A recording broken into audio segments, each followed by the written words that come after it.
We're up to chapter 17, and this is Peep, and it's at a bit of an exciting part 2. The toddler's playground was a patch of grass with a pavilion on one side and the refreshment area on the other side. It contained a climbing frame, a wooden slide, 2 little bikes, and a cubby and some large building blocks, all borrowed for the day from the nursery. When Eric, closely followed by Roy, arrived, he found a considerable crush of people. Most of them were on their way to get a cup of tea. In the playground, a number of small children were playing. One of them was Mulkey. Eric trotted forward and almost without thinking began to sniff around.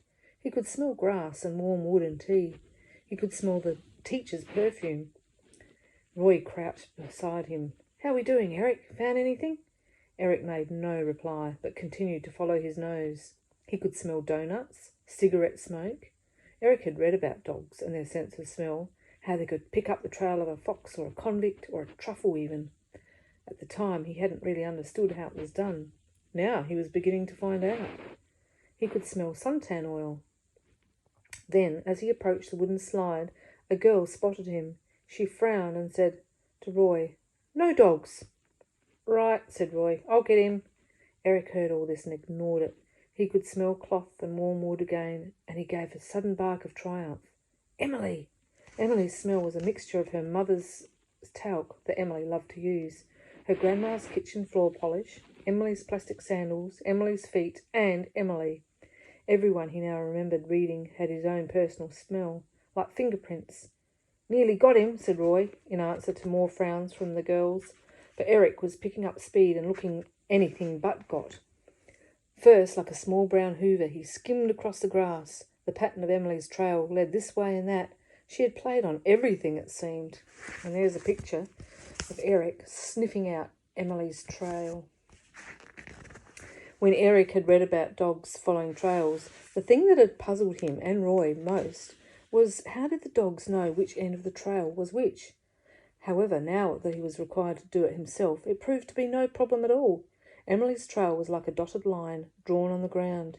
It faded in the direction she'd come from and was stronger in the direction she'd gone.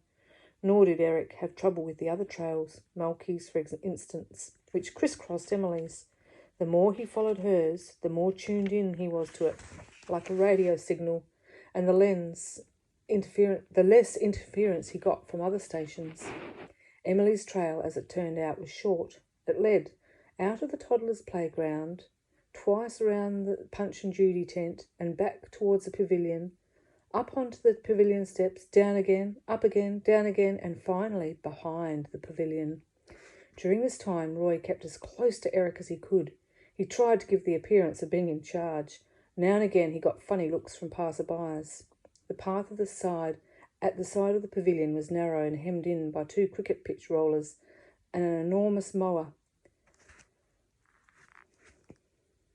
Eric blinked. His eyes were watering. He continued down the path and turned a corner. He now found himself in a small triangular space fenced in on 2 sides, with the back of the pavilion making the third. This space contained a pile of wooden stakes and some coils of rope. It also contained Emily and a huge bull mastiff. The mastiff was looking fiercely, or so it seemed to Eric, at Emily. Rrrr. Worse still, she was approaching it with both hands, as though she meant to cuddle it. Eric didn't hesitate. He gave a brave bark, "Woof!" and leapt to the rescue.